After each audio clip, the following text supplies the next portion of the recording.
So yeah, I'm aware that those two won't fight back. The implication is that these were all people, possibly old priests or priestesses or something, like members of the Holy Order, and they've how did you get me? How'd that jump work out? They were likely all innocents or something, and they've all been converted by the experiments of Seath, most likely, into these monsters. And those last two seem to retain their humanity enough that they don't want to fight, and they just sit there and sob. Although, it might be for the best just to take them out like the rest, because they'll likely lose their minds soon, too. And you give them this last chance to die while remembering who they are instead of losing it. Or maybe just because, you know, there's no cure. Everything's fucked.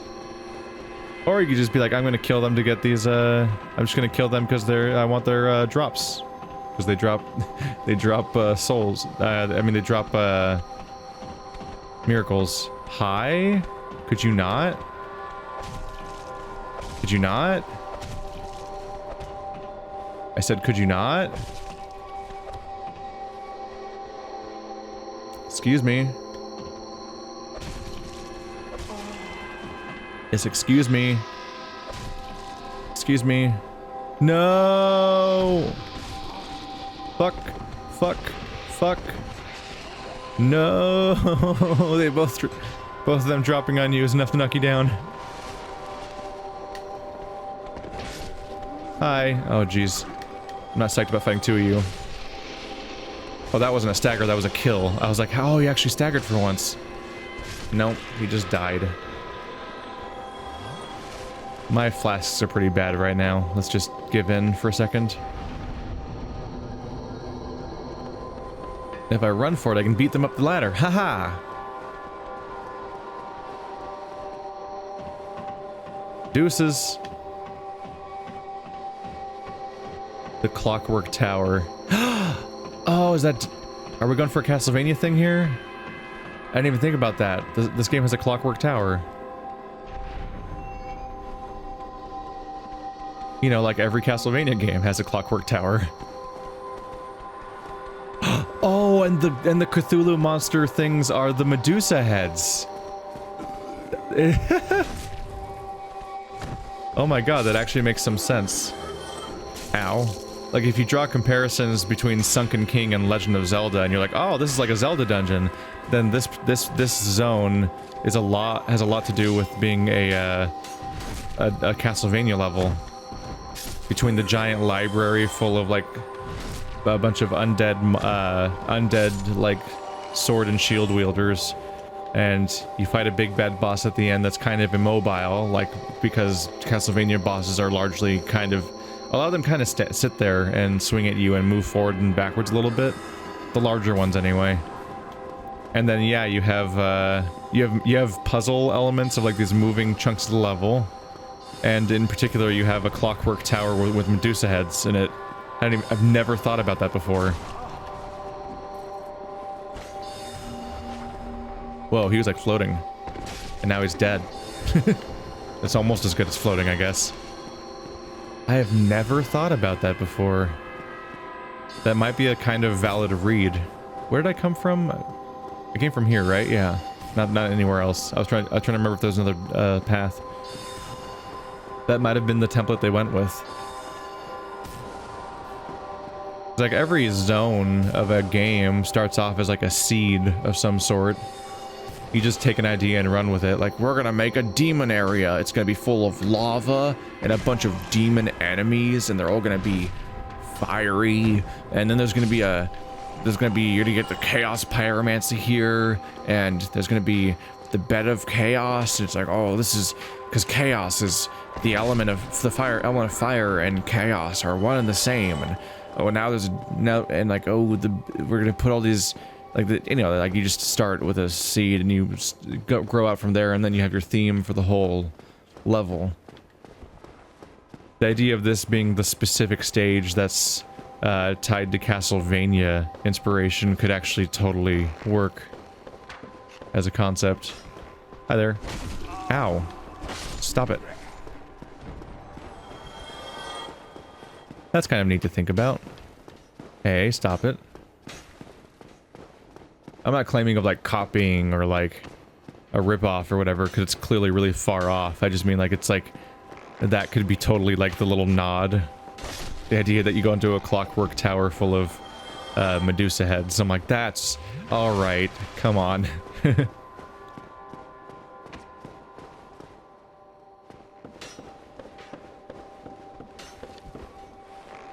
Because spoilers, if you're making a giant 3D Metroidvania game, you might know a thing or two about Castlevania.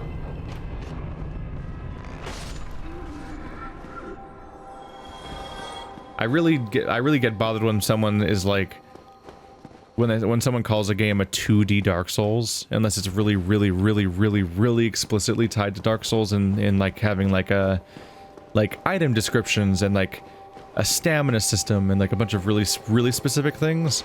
Like in particular, the obvious one is Salt and Sanctuary is so explicitly inspired by Dark Souls that they couldn't make it more clear, and and I believe they even just say it out loud.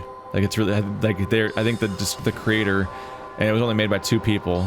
They're just like, hey, this is a 2D Dark Souls. That's the whole point. But I've definitely seen a trend of people being like, it's like a 2D Dark Souls about a game that's just a Metroidvania, and I'm like, that's just a Metroidvania. That genre's been around way longer than Dark Souls, and it never went away. It didn't like experience a lull and come back, so that you could be like, this now it's inspired by Dark Souls. It's like it was always here. It's never gone away. It's been a really consistently, reasonably popular brand of like, especially indie games. But also a fair number of AAA-ish games over the years, although they were like usually handheld. It's been a real bummer watching Castlevania be mostly like a DS franchise and a Game Boy franchise for the longest time. I don't like handhelds very much, and I like Castlevania, and it's almost exclusively been playable on tiny screens for like the last 20 years. Unless you want to play one of the really weird spin-offs that it's like where it's 3D and doesn't feel like anything like Castlevania, and they just call it that.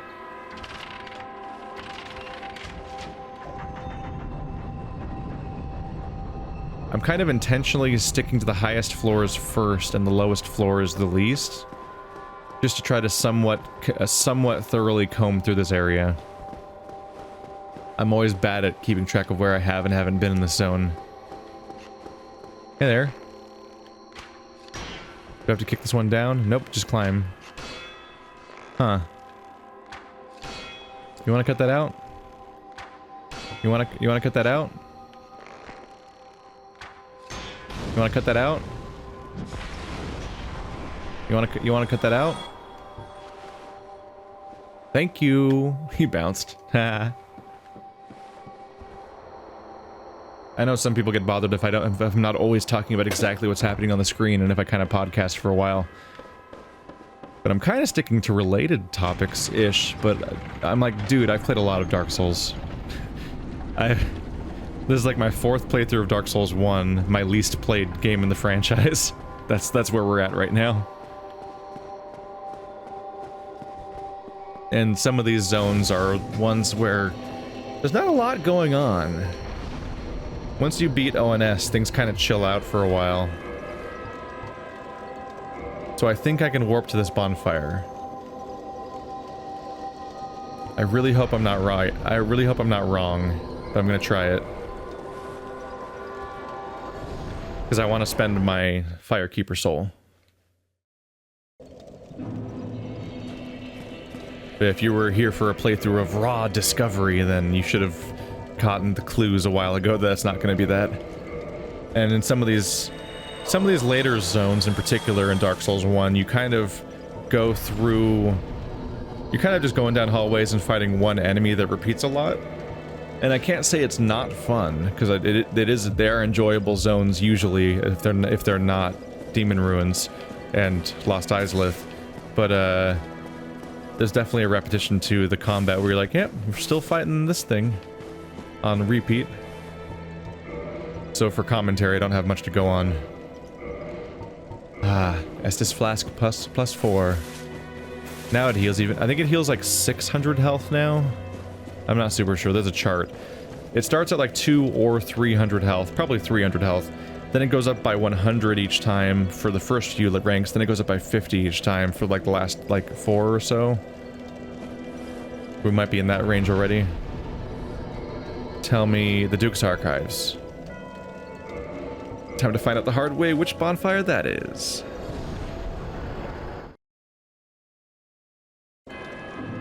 I was right. Alright, cool. I was totally right.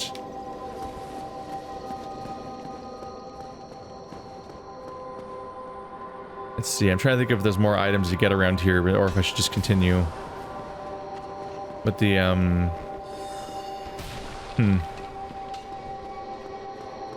Hey there. Now everyone's respawned, so it's a bit more dangerous. Dead.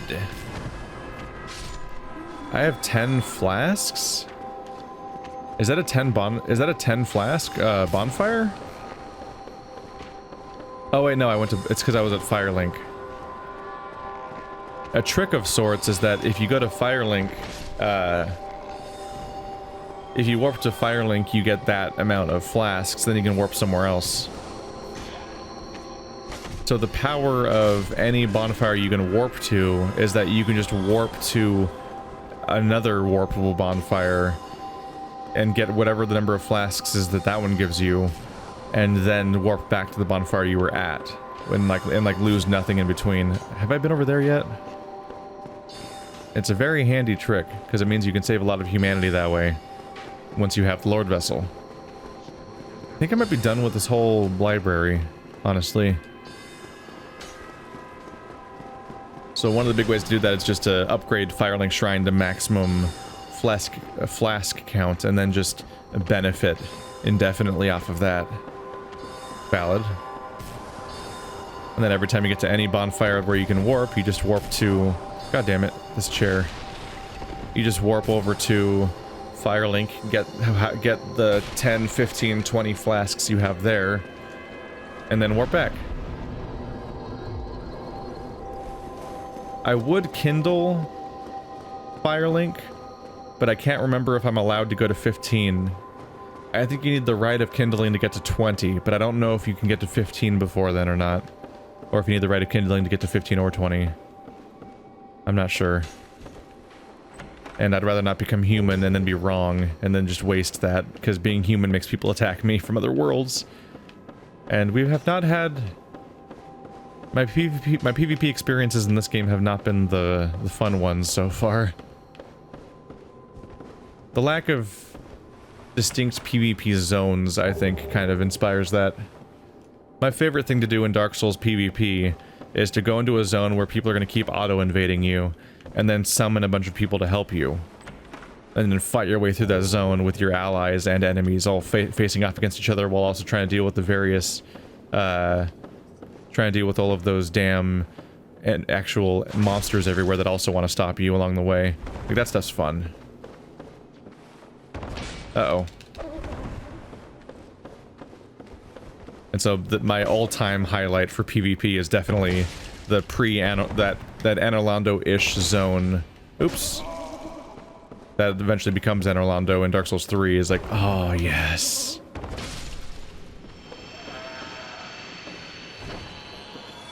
Every playthrough I've had of that game, I've had so much time re-clearing that and intentionally kind of dragging my feet at making progress. Like, every time another person invades, I would intentionally just stop to fight them with my allies, and then the waves of invaders, and I'd be like, I'd just be like welcoming the invasions while also being in the faction that summons people to counter-invade the people that are invading you. And it's just like waves upon waves of chaos happening. It's great. It's so much fun. But one-on-one invasions are always way less fun. I'm here for scenarios rather than duels, is basically the takeaway. I want to have a story come out of it, like, oh, and then that happened, it was crazy, and I turned myself into a statue and hid around the corner, and they fell for it, and then I blasted him with the soul stream. Yeah. Whereas a duel is like, some guy came in and his twinked-ass character of mega weapons and he one-shot me with a teleport backstab. I'm like, that was fun. I had a fun time getting instantly killed in a fight that I was not prepared for, and they were wildly prepared for. Yaha!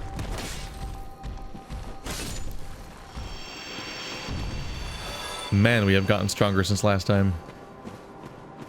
It's the golden one.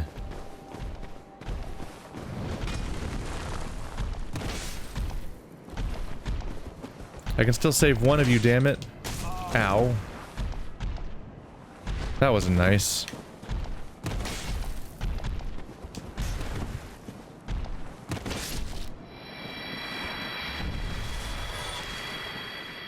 Hi. Doing all right? Man. I'm thinking of how someone might interpret this scene if they don't know what it's like. Because you saw Siegmeyer die. And then this guy, then you find a golden golem and kill it and Siegmeyer pops out. You're like, oh shit! Siegmeyer's back alive! Oh, how's it going? Sorry about that. And then you talk to them. It was you who rescued me. Why, thank you. I am Sieglind of Katarina.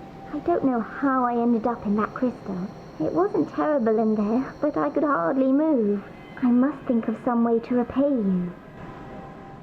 And then you're like, oh shit, Siegmeyer's been reincarnated as a woman. Oh, have you seen my father? You wouldn't miss him. A suit of armor just like mine. Thank goodness. I knew he was here somewhere. Well then, now I must find him. Thanks again, truly. Now if you'll just stay put and keep out of trouble. And then the reality sinks in, you're like, oh no, he's dead forever. And it's worse. This is not him reincarnated or him reawoken as an undead or whatever and just coming back. It's like, no, this is... Not only is he dead forever, but now you realize that he has a daughter that's looking for him and will never find him because he's already dead. Thank goodness. I knew he was here somewhere. Well then, now I must find him. Thanks again, truly. Now if you'll just stay put and keep out of trouble. And it would appear that our character is not interested in revealing or doesn't have the heart to say that he's dead. Which is kind of fucked up. In another scenario, I can totally see why you would have trouble allowing yourself to just admit that they're dead and tell someone that, because it's hard to tell someone that. But in this specific case, she is going to risk herself and maybe die horribly, and all because you won't tell her that her quest has already failed. And so she's like the most innocent, pure character in the game, where she's just here to help her father, and she's on an adventure, and she's gonna do it, and you can reward her. You can FromSoftware has we're gonna twist the knife here, and they just decided to make her this huge temptation for ripping humanity. Because if you're a Darkstalker, you can grapple someone to rip a humanity out of them. And the #1 best person to do that to in the entire game is Sieglinde, which is messed up, because her father might already be dead, and she's just trying to find him one day, and that she's on a selfless quest to save somebody else, and you can just use her as a humanity farm. I think you can rip 8 out of her. It's like 8 or 12, like it's a large number. Any other character has like 1 or 3. There's a if you look at the wiki page for that faction, you can find a list of how many you can get, how many humanity you can get.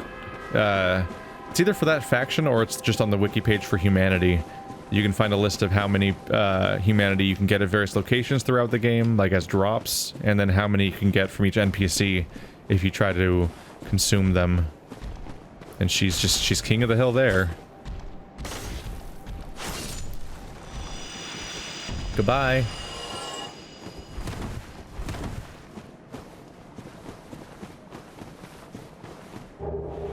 The crystal set. I'd like to wear that set. I don't think it's good though, is it? I think I remember it being unreasonably heavy because it's, you know, it's covered in crystals. But for Fashion Souls reasons, it's kind of a fun thing to try to use. Unfortunately, you can't, like, do that. You can't, like, do that thing where you replace the visible appearance of one armor set with another one. So, there's no Fashion Souls past... You're not gonna get a lot of Fashion Souls done if you want to roll. Unless you're really, really investing in endurance. And I have historically never done that, even when I tell myself to. The amount of increased equip load you get, or the amount of increased stamina you get is so gradual and slow. It's really hard to feel the difference. It's like working out, where you're just like, the actual change I'm getting is so minor that I can't appreciate that it's even happening.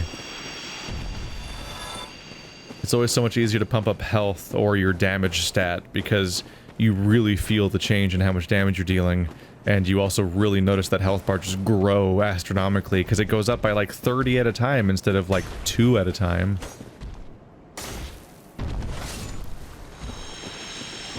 But at the same time, if they made stamina grow too fast, then it would just be overpowered.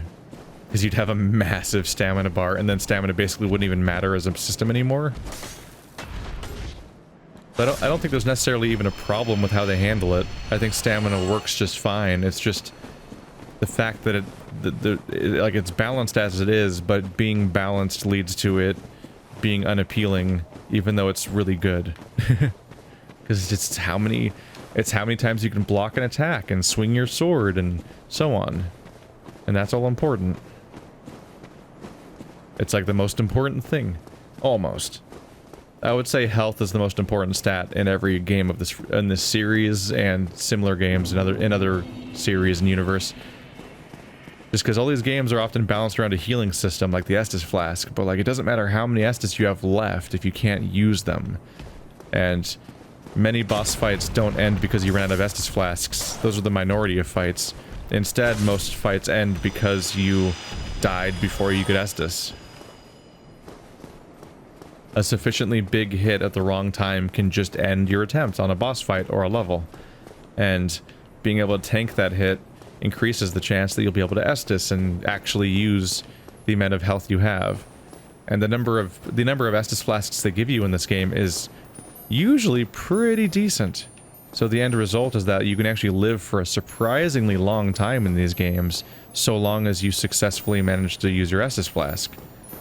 And if you don't, and if you can't live long enough because your health bar's too short, leading to a higher probability of instant death, then you're fucked. Bro. You're fucked. Hi there, Moonlight. How you doing? I think they don't aggro on you as long as you don't hit them, right? Yeah. I'm not particularly interested in fighting the Moonlight Butterflies here. If you don't have a ranged option, it's kind of tough. I don't think they even tend to land. So in case it's not clear yet, for new players, I guess. New players should not be watching this series. This is not a new player-friendly series to begin with. There's invisible platforms here. And the only way to see where they are is that all these snowflakes are landing on them. So over there, a snowflake is falling forever. We saw one fall forever over there, and that means that there's no platform over there. But all the ones that land on the platform give you this plume of smoke. Or mist of... snowflake mist? I don't know. It's not even really snowflakes, it's like... they're like fragments of crystal. Which is likely why there's so many poor creatures around here that are just covered in crystals. Because it's just germinating everywhere. But it's also really fucking dangerous. Like, I guess we're undead, so it doesn't really matter, but... like, this is like breathing in asbestos. This is rock crystals that are... oh, hi. These are rock crystals that are in the air all around us. And that will cause irreparable and horrible damage to your lungs, leading to a very, very painful death. And, we don't really seem fazed by it. But admittedly, we're a guy that died... that's like a long-term death, and... And as I was about to say, we tend to die all the time. So I guess issues of, like, permanent lung damage or cancer are probably not on the top of an undead's list of concerns, are they?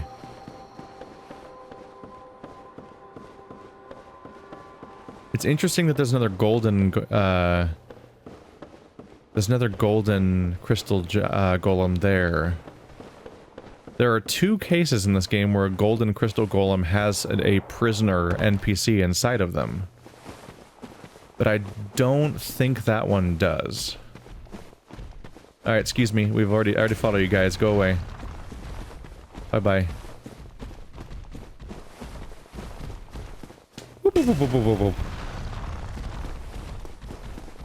I've cleared this zone before, so now I'm definitely running. There's such a weird dynamic that Dark Souls sets up, which is the idea that you can just run past basically everything in every Dark Souls game most of the time. There's a few really cramped, dangerous zones that really punish this kind of behavior, but a lot of them you can do this. And so you can just run straight to the boss. It's a weird dynamic because technically you could do this the first time in many cases. It'd be hard because you have to pick up specific items off the floor that are keys to specific doors in many cases, and if you haven't explored the zone before, it's going to be really rough to explore it while sprinting. And in addition to that, you need to kill guys to get souls if you want to get experience, although I would argue that you might be able to get through these games reasonably easily if you just went by boss souls alone. That's not out of the question. No! No way. Instant death from cliffs. God damn it. There's a zone in Monster Hunter World that's super similar looking to this one. I should probably reset my flask count.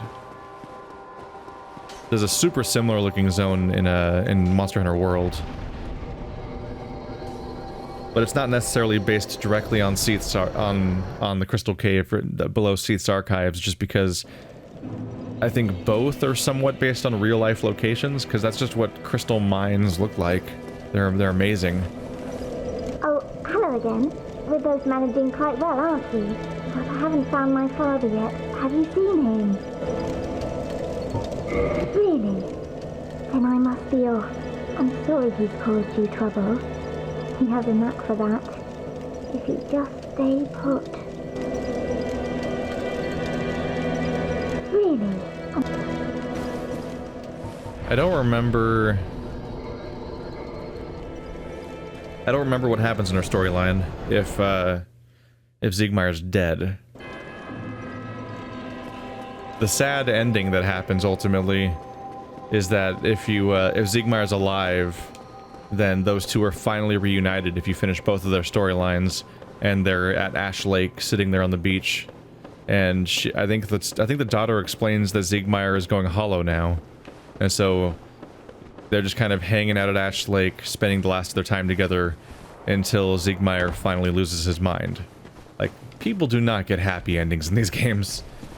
Which somewhat makes it easier to accept just killing them sometimes if you want items off of them, because they don't have a good future in front of them usually. You're often sparing them from what you know will happen to them in many cases.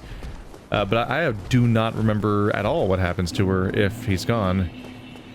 I don't know if she shows up hollow somewhere because she fails her mission, or if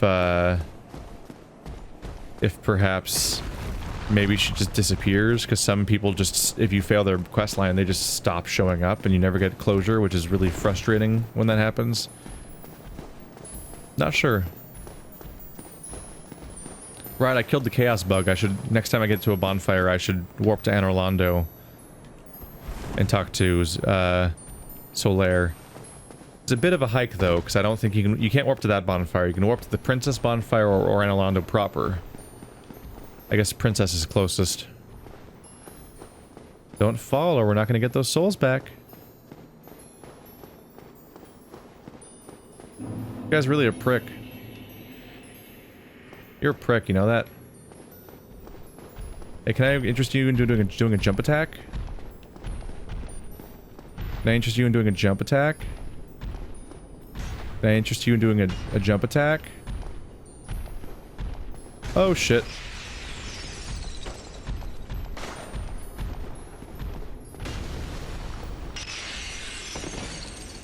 There's supposed to be a shockwave, right? What's going on there? Stunned. Yes. I think the main thing is that gold golems don't respawn, I think. Thankfully. But that one doesn't have anyone in it, which is weird. Because they established a pattern, especially, I was gonna say with the DLC, but that's not the DLC. Between Sieglinde and Dusk, that they have people inside them, evidently.